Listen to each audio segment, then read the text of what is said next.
And hello, everyone, and welcome back to another episode of the Pumpkin Coptercast, the only video game show. And this is the first for the Pumpkin Coptercast, for the first time, pretty much ever, doing a re-interview with with the person. What was my first ever guest? I'm joined by gamer, teacher, and professional educator on game things, Gaijin Goomba. Hey, what's going on? And way back in the ancient times, before this Mm. decade started, Gaijin Goomba was actually my very first ever guest, back when the show was even lower budget than it is now, if you can believe it.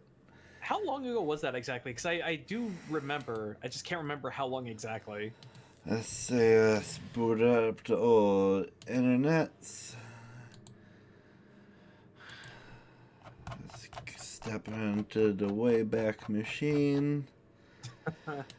Let's see. It was. Oh gosh, 7 years ago on August 26th, 2016.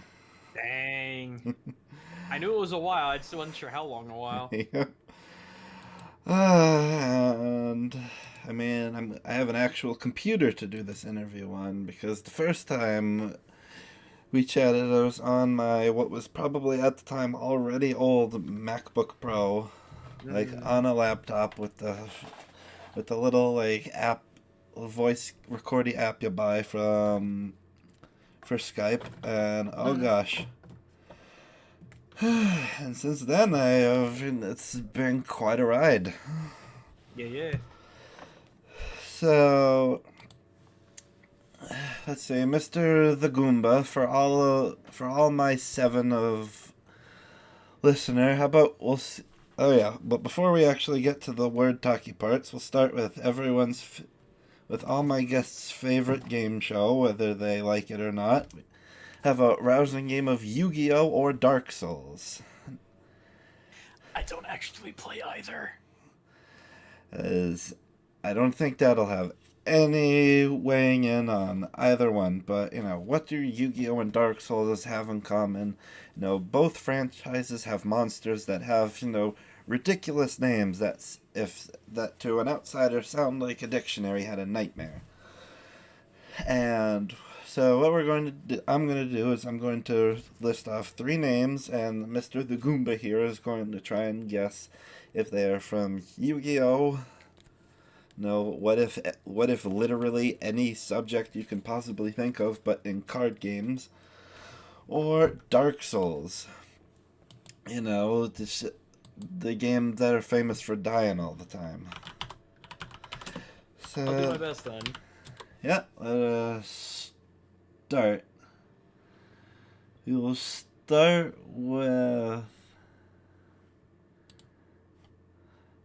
let's see, Sation the Time Lord, Yu-Gi-Oh or Dark Souls. I'm gonna say Yu-Gi-Oh. Yeah, it is true. It is. Because the one thing that I've noticed is that in Dark Souls, not a whole lot is messed around with time. Everything else, just not that much with time. That is true. It is from a set from Yu-Gi-Oh! In 5Ds, also known as the Glorious Age of Card Games on Motorcycles. And when, Yu-Gi-Oh! Is just like, we already have, like, actual biblical figures. Why don't we just portray like, God's highest chorus of angels as cards? Hmm. So let's see. Next is, let's see, what's one with? All right, here the next one is High Lord Walnir, Yu-Gi-Oh or Dark Souls. I want to say Dark Souls. That is true. He is from Dark Souls 3, a giant ass skeleton Hmm. that looks almost but not quite like the giant skeletons you have talked about in episodes past. Right. And let's see, what's one? Hmm. Oh dear. All right, and the last one for today. Red Rising Dragon, Yu-Gi-Oh or Dark Souls? I'm gonna guess Yu-Gi-Oh. That is true. Who's once again from the era of card games on motorcycles, which I have to just say over and over again, otherwise I will forget that's a thing, even though I've watched that series. So, yeah, Gaijin Goomba is the second person ever in the show's entire history to get 3 for 3. I almost never see alliteration with Dark Soul. Oh, yeah, with Dark Souls. So but I see it all the time with Yu-Gi-Oh. So just kind of went for it.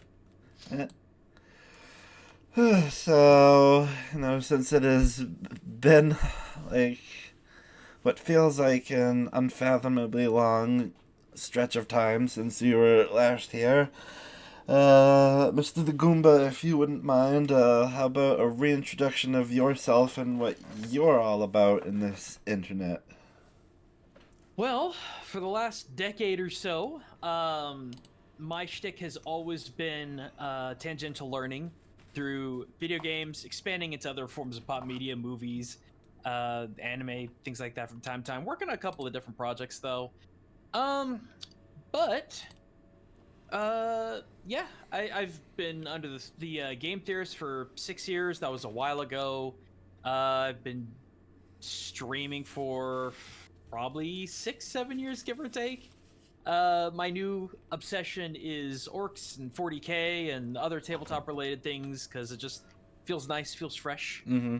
But my heart still is in Japan, Japanese culture. I literally just got done doing a half-hour long video, culturally breaking down Blue White Samurai for better and or worse. And I still like the show. There was just things that I had to say about it, and a lot of it was good. Some of it was weird, not bad, just weird. But yeah, that's just what I've been up to for the last eternity in internet time. Mm-hmm.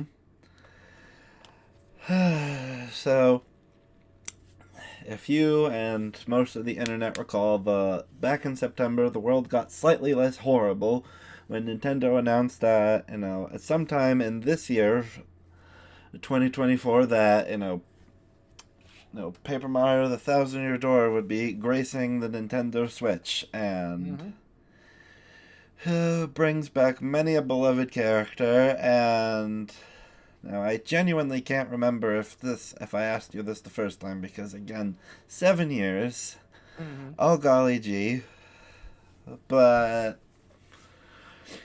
do you and any did you or did someone who or did any of the initial fan base when you first started compare your animated Goomba self to either Goombario or Best Girl Goombella?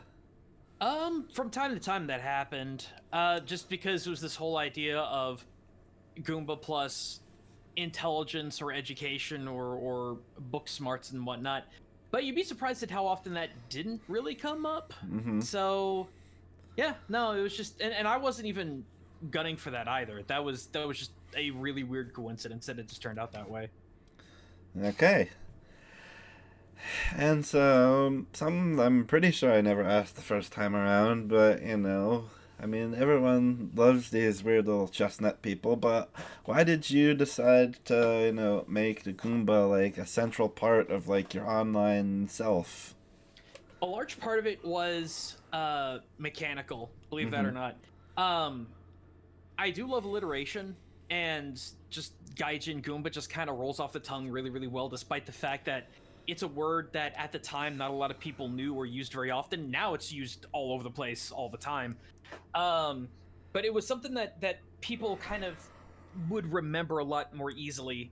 The other thing is that I wanted from the very beginning to work in character because there were a lot of things that I wanted to talk about that a lot of really hateful people would jump in on. One of the earliest videos I ever did was talking about how the Fire Temple in Ocarina of Time had the Islamic call to prayer in there, and I remember I remember dropping that idea out publicly, and there were some very very hateful people that were clamoring on top of that, and for a long time, I really just wanted to protect my identity until things got a little bit more normalized and I had an actual audience that I could rely on and fall back to. So, but the thing about Goombas is that they don't have arms or hands or anything like that. So, a lot of the personality of the character really comes from facial expressions, which is easier to interchange than limb movement. So on the flip side, like it was harder to try and do a pseudo animation for a character that was like humanoid or something along those lines versus something that didn't. It was just a lot easier to move faces around or move eyes around or something like that. So it was just simplicity's sake. I mean, back when I got started, everything was for simplicity's sake because we all didn't know what we were doing. Mm-hmm. But yeah, no, it was a lot of it was just very technical. Okay, and as you said at the top of the video, you've recently done a video on all the ins and outs of the recently released Blue Eye Samurai, which is it's had quite a lot to it, which makes it quite a lot longer than the average of your videos. And I mean, I know the things like Blue Eyed Samurai being the exception. What is like the average time it takes from like researching a thing to like making a video of the thing to like the finished video of the thing? It really does depend on how long the video is, but how it works is that I'll do research can take anywhere from a single day to half a week because it really depends on how much primary knowledge I have about the topic prior. Mm-hmm. So the longer I've been doing this, the easier research is because there's a lot of overlap. One of the things that has driven me a little bit crazy actually is that there are some people who are like, talk about this, this, and this, and it's like, well, it's a different popular media topic, but the cultural aspect of it I've already talked about multiple times before. So go watch this or go watch that or go watch that. People don't, and they want it in the context of a very particular show or game or movie or whatever. So research can be very, very quick because I'll already be relatively familiar with it. But the hard part is the writing process, because once I get a script done, I can actually at this point tell how long the video is going to be based on how many pages in 18-point font that the video is going to be. Like I know I will know going in how long it's going to be. So every single page is about a minute and a half long, and that Blue Eyed Samurai video was it turned up being about 20 pages of script, and I actually did cut things down from it. There were things that I did omit from it because it was just rambling and it just didn't really matter all that much. It's one of my weaknesses as a content creator is I like to ramble a lot. Regardless, though, I saw that it was going to be 20 pages, and I knew that a single page was going to be a minute and a half, and I was like, this is going to be a half-hour long video, and sure enough, it was. So that can take a lot of time. Recording itself, even recording for a 15-minute video can take like 4 to 5 hours because the audio process, like the recording process, is probably the biggest of a grind for me because any one little thing and I have to redo the entire take. Mm-hmm. And it gets really obnoxious really quick. Either I do a weird mouth noise, or there's like a click in the background, or the microphone doesn't pick something up, or I accidentally peak, and that gets obnoxious really quick. But the problem is that audio is the most important thing in a video, at least in my opinion, because people will put stuff up in the background more often than not. So that can get time consuming. And then I'll just say right now, for with a couple of exceptions, like when I'm predominantly in front of a camera, when I'm doing a hard edited video, a single minute takes an hour minimum. It just depends on how hard it is to get assets, whether or not I need to wait for permissions for assets, researching in to make sure that I can use certain assets. I try to stick with really, really, really old art, like 1600s art, especially when it comes to a lot of the Japan-related videos. And I mean, it's 1600s. It's not like I'm trying to steal from someone on like Instagram or something like that. Um, so that is what takes the most amount of time. Um, I try to knock out about 5 to 10 minutes a day, and it really depends on how highly edited the video has to be. I'll put it this way: the Blue-Eyed Samurai, from beginning to completion, I started on December 20th, and I just dropped it January 3rd. Oh, And no, I did not take a lot of time off for holidays. In fact, I took maybe 3 days off for the holidays in total. So, and that was to travel out of town to go see in-laws. So, yeah, it could take a long time. I It could guess take a so. long time. So, like, a while back, you started making videos as like an animated version of your real life self. And, in more recent times, you've made it so that, live action you and the little Goomba are Mm-hmm. just like a manner of zany duo, just Mm-hmm. culturally analyzing whatever the topic of the day is. What brought Mm-hmm. about that change? Was it just like a creative thing, or was it like business wise There it would be better? there was a lot of pressure for me to abandon the character by a lot of people, and I mean a lot of people. I don't want to name names because I don't want anyone getting harassed. Mm-hmm. Um, but when it came to, like, for example, one of the ways that we get by as creators online is we take brand deals and sponsorships. Mm-hmm. The thing is that if I was to stay in character and work in character, it's really, really hard to convince a company that I could sell anything, quote unquote. It doesn't matter how much I loved a product, and I'm very, very, very picky about the sponsorships that I take. Mm-hmm. Um, but like if I was gonna do Boxu, for example, and I love Boxu, I've been working with them for years. It would be very, very hard for me to sell people on the idea of not only it's a good item, but show how much I love it without actually it being me showing how much I love it. So on a very technical side, in that way, there was a lot of pressure for me to just be a human self. There was a lot of outside pressure of people saying, well, you'll be better related, or you'll be more relatable if you're not in this character. And it's hilarious because 5 years later, VTubing became a thing. Mm-hmm. And I tell people, I was a VTuber before it was cool. And I was. It just that was the case. And now there's all kinds of people with all different kinds of OCs and personalities and things like that. And it's like, man, where was this when I was in my uh bigger heyday in character? Because then I promise I wouldn't have had any of that pressure. Um but I didn't like it as much. Like, I still did it. I essentially did what I was told, and I was able to get better traction for it. But it didn't really feel like my call. It didn't feel like it was something that I was able to decide.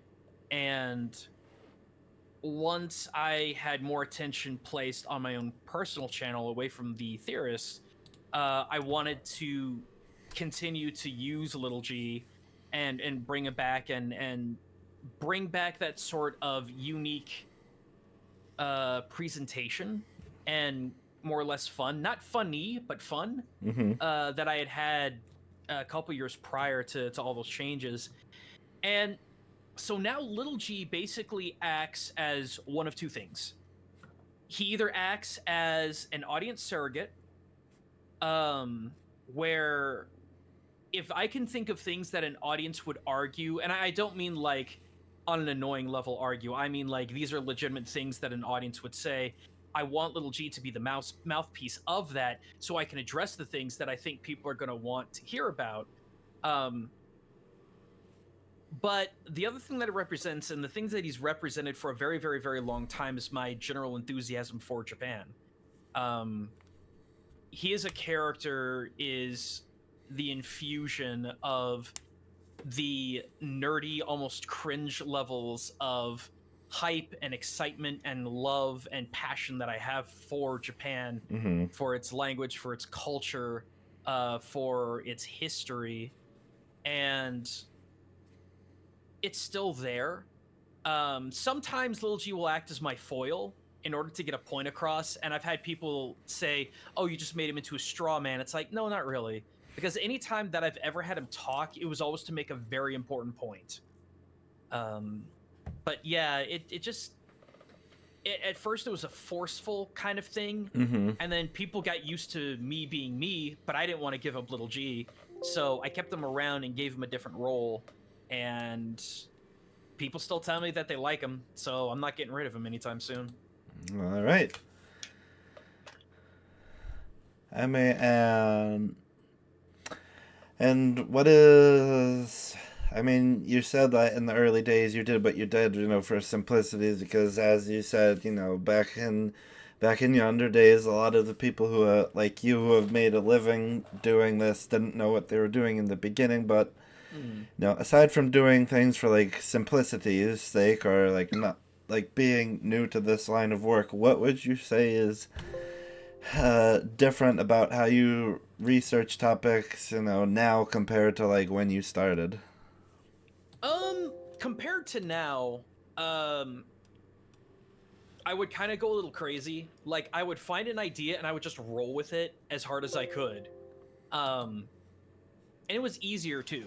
Like, the first video I ever did was talking about how the Tanuki suit related back to the actual Tanuki yokai and Mm-hmm. everything that went with it. Now, that's some of the most incredibly common knowledge these days, but back in 2012, 2013, that's something that wasn't really talked about.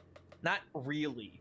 Um, in fact, I remember that I got that inspiration specifically because of Brentalfloss and Angry Video Game Nerd making their own little commentary about the Tanuki suit and how it was like it didn't make any sense. And I'm like, wait, guys, it actually does make sense. So it was more simplistic because the information was not out there. Okay. As time went on, and as time went on, things had to get more complicated because I couldn't keep it simple forever because that gets boring. Mm-hmm. People want to have a deeper understanding of why these connections occur.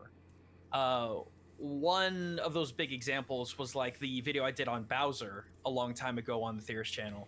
God, I say a long time, but it's only been like 5 years. But it's like how is Bowser related to a Chinese deity? That seems like such a weird out there thing. Um, but it's like, no, here's like five or like somewhere between 5 and 8 examples of how he connects to the celestial dragon turtle. Like, do I know for a fact that that's what Nintendo intended? I have no idea. But the whole point of the speculation is to make education fun, as much as I hate to say that because that Mm-hmm. sounds really 90s cornbally. But it had to get more complicated. And more and more and more and more. And at about 2018, 2019, I think is kind of the zenith of everything. It really has to be complicated in terms of like really, really deep research, really, really deep connections. And then 2020 rolls through and up to this point in time, and I feel like people just want uh more, not personality in terms of like charisma, but personality as in the actual person within the content. That's something I'm experimenting with now, with the Godzilla video, with the Blue-Eyed Samurai video. It's very much me talking about my own perspective on things. Mm-hmm. um so researching can be a bit different, um because it's just me. Like, I feel like I'm going backwards. In terms sorry, phone. Let me mute that. That's all right. I feel like I'm going backwards in terms of complexity, and I don't necessarily mind that because it's just less grunt work that I have to do, and I would rather be able to talk to people as myself versus going through like 8 or 9 different either books or websites or something like that and finding teeny tiny pieces of information that would link these two things together. Um, so yeah, I don't mind the way things are going. It went from simplistic to exceptionally complicated, and it's going back to simplistic, and I'm here for it. I mean, it seems to be working, and Mm-hmm.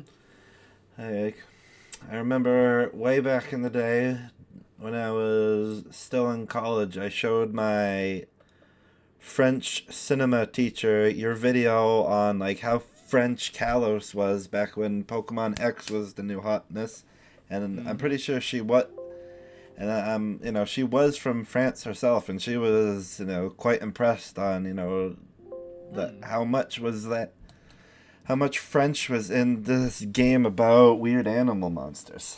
Mm-hmm. Mm-hmm. And yeah, and like, has there been a series either? Has there been a franchise either the beginning or recently that you did not expect to like have like any sort of topics that you would normally like put research in, but then when you started digging, you're like, there is so much here. Funny you mentioned that because I saw that and I was pouring through all my different videos. I'm like, okay, where, and I kind of I there's a lot of examples I could give, but I think one of my most recent favorites was the Witch Ninja that I did on Cyber Shadow. Mm-hmm. And Cyber Shadow, it is, oh, I want to make sure I get the developer's name right. I think it was Mechhead. Um, Let me see here. I have it pulled up because I just want to be 100% sure. But I believe it was Mechhead, and then published by Yacht Club Games, and came out 2 years back. And a lot of people saw it as an overly complicated story to a game that really just wanted to be a bit more complicated and less annoying Ninja Gaiden.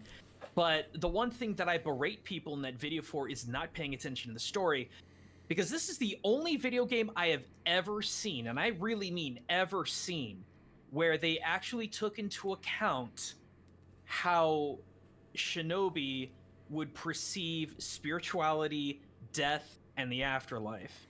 Because that is the theme of the whole freaking game. Hmm. It is the idea of not running away from your own mortality, because to be immortal is to 100% stagnate and cause nothing but problems. To follow the quintessential circle of life is to, at least in the context of what Shinobi had believed, based on old Chinese beliefs that got brought over to Japan, is that they would be rebroken down into the five elements and then reconstructed elsewhere. And that is so much what Cyber Shadow deals with, but instead of it being just raw elemental energy, you're also dealing with things like net code and immortality through cybernetics, um, or transferring one's essence from a living world to a cybernetic world to a pseudo afterlife and then a pseudo rebirth back in again. It is one of the most complicated things that I'd ever talked about when it comes to Witch Ninja. But it has also been the only time I've ever been able to talk about shinobi spirituality as found in the Bansen Shukai. Hmm. I know there's a lot of debate whether or not that book is legit or not, but it's the historical information that we have to work with right now. Um, and it just it fascinated me how much of Taoism is used with Shinobi and how much that influenced the story of that game. And it made me so mad when people just overlooked it, because I don't know, it was overcomplicated, unrelatable. I don't know. It was just an absolute treasure trove of information on something that I'd yet to talk about in the 6 or 7 years that I did Witch Ninja. And yeah, I wish people would give it more attention, because it deserves it all the way around. All right. Oh, excuse me.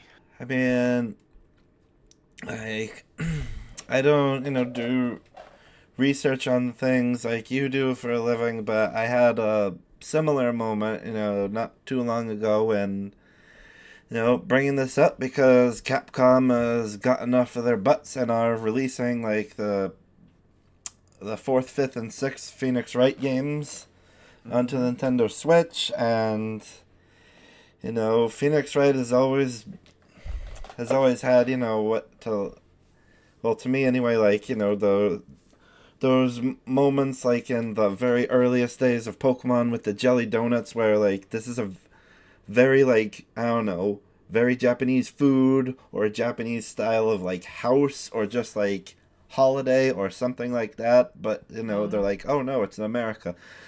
But something that actually made me like do like research for the fun of it is in Spirit of Justice. I think the third to last case of the game is best girl Athena has to defend a third generation soba noodle restaurant owner named Bucky Wet because it's Phoenix, right? And almost everyone has a pun, and it involves the murder of a person who was the head of like a now. I am not used to like saying the names of things from other countries as you are, so I apologize if I'm getting this wrong. But the head of a Rakugo theater, Mhm. and I was like, and like throughout the whole thing, it was just explaining like what that was, and like that entire case was just filled with the kind of humor you find in that sort of theater. And so just recently I watched a video about like a guy who'd been doing that job for like 50 years explaining what it was, and I'm like, I mean, I just did not expect it from Phoenix Wright of all places, just because most of the time Phoenix Wright is just like you're talking like every person is the most extroverted version of that sort of person ever, Mhm. and it was just like I was just really surprised, and then I watched that video on Rakugo Theater, and I'm like, man, if I was in Japan and I lived near a theater that did that, I would probably be a frequent customer. Mhm. It's kind of expensive though, so you'd have to be careful. Yeah. Uh, Moving on from that, as you are one of the most prominent internet Goombas out there, what would you say is your favorite Mario game? See, that's hard because there's Mm-hmm. so many across so many platforms across so many genres. Yes, indeedy. Um, out of let's just go down the list then. Out of all of the RPGs, I think like for me the original Super Mario RPG is my favorite. I have nothing against Paper Mario or A Thousand Year Door. I think after Thousand Year Door, it just completely went down the toilet and hasn't climbed out since. Um, but RPG, like the old school RPG, was one of the few games that actually got me extremely emotional. Mm-hmm. Um, it's also where one of my first gamer crushes came from. It's where a lot of OCs were birthed from, a lot of fanfic was birthed from, because I was like 12 Mm-hmm. at the time. So I was just ripe for that kind of behavior. Um, as far as as far as 2D Mario goes, I hate to say it, but I think Super Mario World, Mm-hmm. as far as conventional Mario's goes, is my favorite. But if it was if it included everything that was like Super Mario, etc., um, Yoshi's Island is hands down the best. Music, aesthetics, good use of Mode 7, like it was just it was just one of the most creative things that I had ever seen. That's not to say that Mario Wonder isn't creative or anything like that, but there's I don't know. I think it's one step closer to having its own identity. Um, as far as 3D Mario's goes, really got to think about that one. Because for the longest time, it really was Mario 64, but I went back and played that, and I'm like, all right, this is actually a little jank. This is a little frustrating. Absolutely not Mario Sunshine, because that was even more frustrating. Looked a Mm-hmm. lot better. Um, I know I've only played it once, but Mario Odyssey was just solid, Oh yeah. just all around solid. Um, I don't know though. I guess I do have to go to. I guess I have to go back to Mario 64 just because of nostalgia, and I will straight up say it's just because of nostalgia. Um, what are the other genres? Gosh, uh, I don't know. I think I'll go ahead and leave it there between 2D, 3D, and RPG. Okay. But special shout out to Bowser's Inside Story though. That was the only Mario Luigi uh game that I actually super got into. Mm-hmm. And like this year history, like uh, one of the fundamental aspects of Nintendo changed forever when the forever talented in so many ways Charles Martinet retired from, I think, just voice acting in general, Mm-hmm. and we have, and the newest voice actor. Let me just make sure I'm not saying actually got his name right. Uh, we got Kevin Afghani has taken over the reins, and just I as assume like almost everyone whose lives have been touched by Mario in one way or the other were surprised. I mean, I personally didn't think that Charles Martinet was going to like retire from Marioing until like he actually like died. So Mm-hmm. what are your thoughts on on his successor? I mean, I this is gonna sound a little cop outish, but I really don't have much of an opinion. It's like the neutral zone guys from Futurama. I have no strong opinion one way or another, because the thing is that Mario's voice is iconic, Mm-hmm.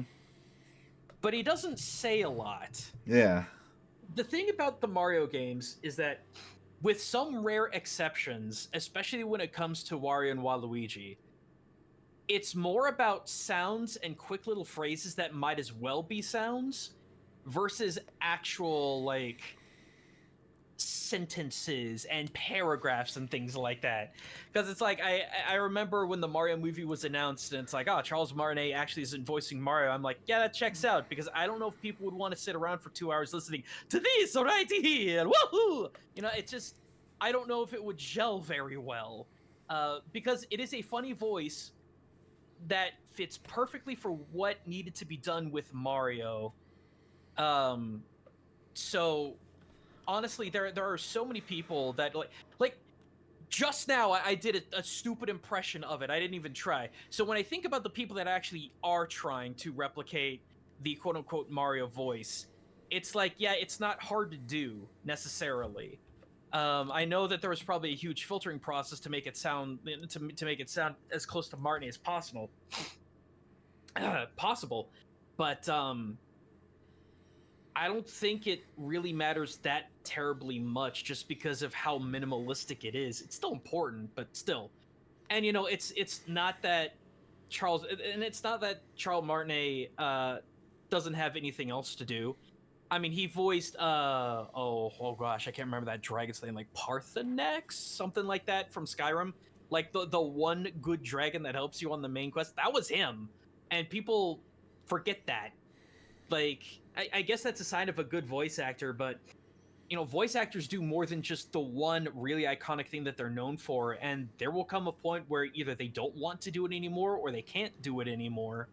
And I don't know what it was that, rather, I don't know the reason why Charles Martinet isn't doing the voice anymore, but it doesn't bother me, because I know who he's gonna always do what he wants to do. Mm-hmm. Like, I've met the man, I've talked to the man. He always struck me as an individual who was going to do what he wanted regardless of what situation was brought in front of him. So for the people out there who had lost their mind about the fact that Marnie isn't doing Mario's voice anymore, I think it's a bit of an overreaction. As someone who was in the ripe age of 14 when Martinet first started doing that voice, I've been there since the beginning, and I could comfortably say that, as far as moving on and having another voice actor take that spot, I think they're doing a perfectly good job. Okay. And I mean, switching from that, what Pokemon would you say is like your current favorite? Because I've seen some people like change because like new ones come out all the time. And would you say that, the recent releases of games like, Scarlet and Violet or Pokemon Legend Arceus might have, influenced like your favorite choice? Nope, not in the slightest, because my favorite's always been the Bulbasaur family. Uh-huh. I've been there. I vividly remember Red and Blue.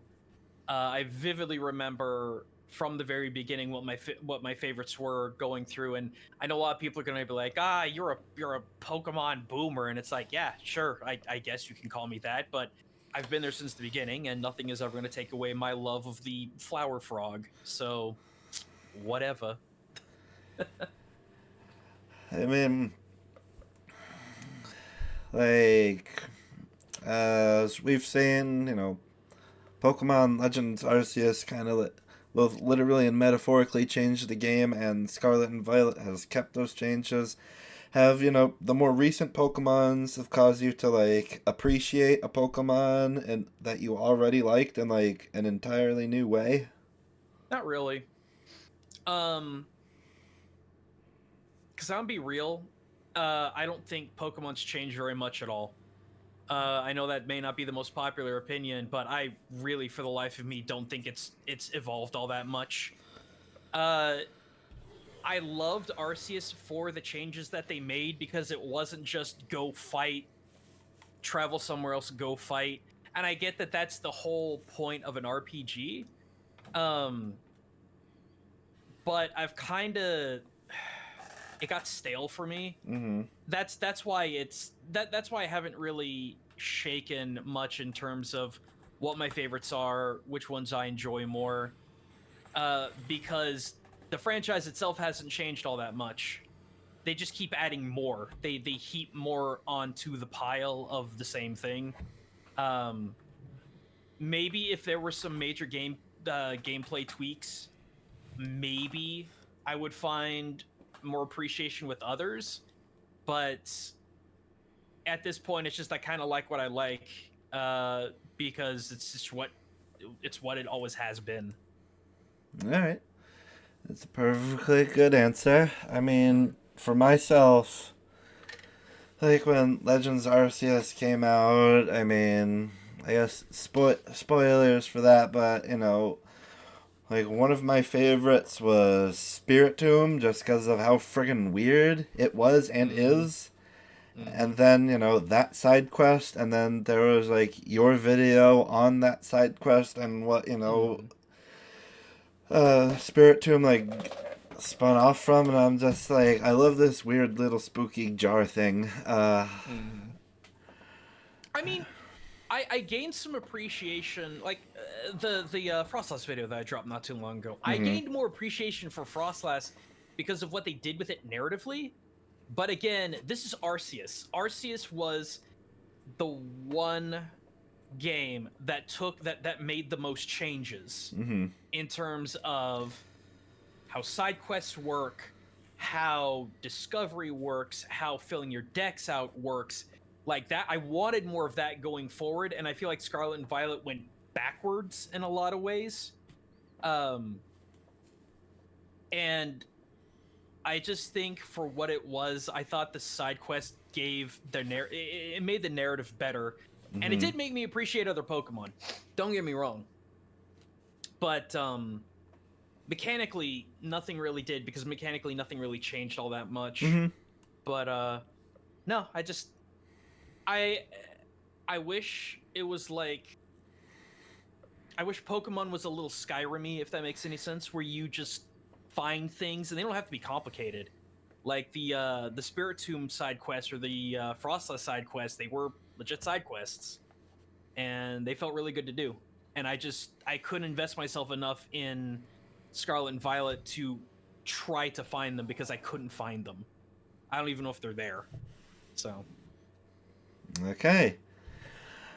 And what is a video of yours that is, that goes against like the usual formula of like how you make a video that you're like the most proud of, just because of how very different it is?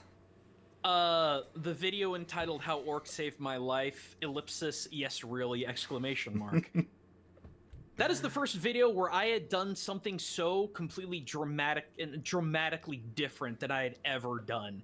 Because it was literally me sitting there talking about something unrelated to Japan, unrelated to culture, unrelated to analysis, but it was something that I had put so much love into, uh, and it resonated a lot with people. And ever since then, I've been dabbling with other orc videos, but they're all within the context of culture. Like the one I did after that was talking about how Oda Nobunaga influenced my OC war boss of Orca Nobudaka. But that's still Japan, that's still orcs. Mm-hmm. There was the other one, we made Bushi orcs with samurai history. It was still it was orcs, but it was relating it back to Japan, back to samurai. How orcs taught me Zen. That one was a bit more different because it was a bit more personal, but it's still talking about concepts of what Zen is and the culture related to it.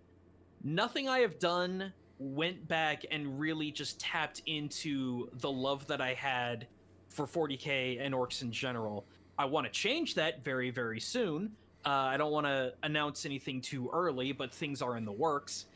And that was a sign for me. That was a sign that I needed to do something different. I needed to just do something else because I still love Japan. I still love the videos about Japan that I make, but two problems are occurring. One, I feel like people are. I think when I say people, I mean the large, the more majority base of viewers are tired of it. I think people are kind of checking out. Unless it's something that is extremely trending or extremely popular, people are just kind of checking out from it. And I myself am getting to a point where, because of other overlapping issues that are causing just drama and exhaustion and things like that, I'm feeling like I'm starting to step away from it a little bit. And that's scary because, this is what I've been doing for over 10 years now. And it's like, I need to do something, not replace what I'm doing, but do something else in conjunction to what I'm doing, because if I don't diversify in my own interests, I think I'm going to implode. And that's just kind of where I'm at with all that. Okay. I mean, it's always good to change things up when you need to. Mm-hmm. And now we move on to the final question, which everyone who's been on the show has, like, always understood perfectly. I'm not sure what anyone's talking about. Mr. the Goomba, in your opinion, is video games? Is video games, yes, in the indie industry? Is video games, no, in the AAA industry? And something needs to be done about it. I mean, that is very, very true. And yeah, with that, we can start wrapping up this episode of the Pumpkin Copter Cast. I would like to thank Gaijin Goomba for coming on, and Yeah. and I would like to thank him and anyone who's actually watching this for sticking with me for 7 years, almost more than 7 years at this point, and seeing me go from just person who's just talking in a old laptop with a list of questions messily scribbled onto a notebook to someone with an actual actually quite good computer, typing things up in Google Docs like someone who's almost professional. And yeah, before we close things out, Gaijin Goomba, is there anything you would like to shamelessly plug to hell and back? Not really. I've already alluded to things that I'm working on, so we'll just leave it at that. All right. And yeah, if any of my seven of viewer watching this enjoyed what they heard, you can like and subscribe, hit the little bell icon, as they say. You can, I mean, go subscribe to Gaijin Goomba, check out his stuff. I mean, if you happen to have any money, you can go to patreon.com/thepumpkincoptercast, where for as little as $1 a month, you can submit questions for me to use in future interviews. I mean, full disclosure, I am a patron of Gaijin